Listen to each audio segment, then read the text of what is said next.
you. I'm really honored to be among this group of people and among you. I want to acknowledge first that as Americans, we're pretty good at coming together after a tragedy.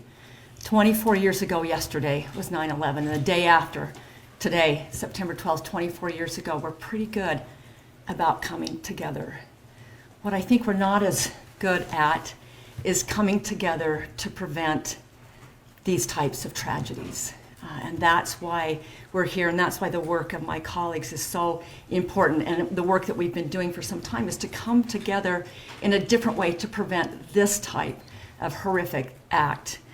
This morning I had a call from a reporter at a national magazine, and she sensed that something was different about the response. She said, "What is it about Utah? It just feels different. Your governor's words feel different. This response feels different." And in Utah, we've had a lot of opportunities to come together. Natural disasters, fires, and floods, and even COVID brought us together for a time.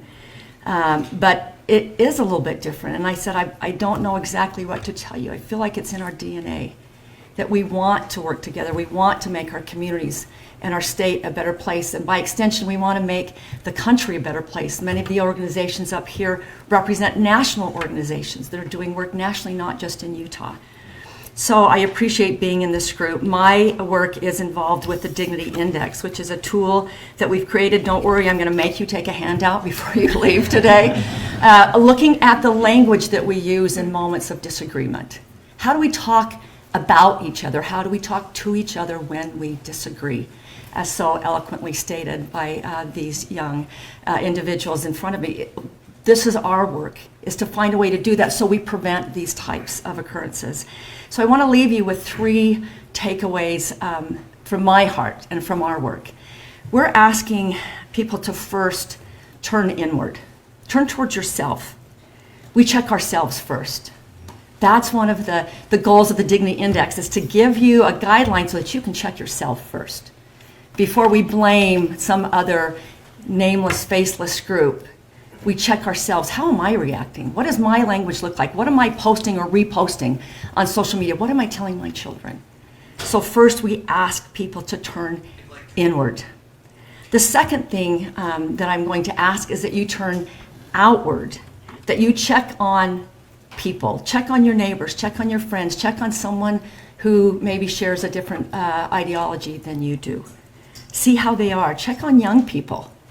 This is a very difficult time, especially for young people, and I feel the need a lot of times to apologize for the country politically that we are leaving the next generation, so check outwardly on people. And then the third thing, after we've turned inward and we've turned outward, we invite you to turn toward us, which is different than turning outward, is turning towards us together. What can we accomplish together?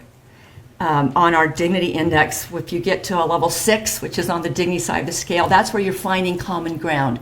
I believe this, you believe this, great, we can do this together. At a 7, it's when you're not looking for common ground, you're looking for higher ground. I disagree with you on this, and I disagree on that. And how can I learn from you so that we can solve problems together? That's turning toward us. So thank you for being together. Together, we are building a different kind of community. Utah can lead the way and show what it can be like when we turn inward, when we turn outward, and when we turn toward us. Thank you.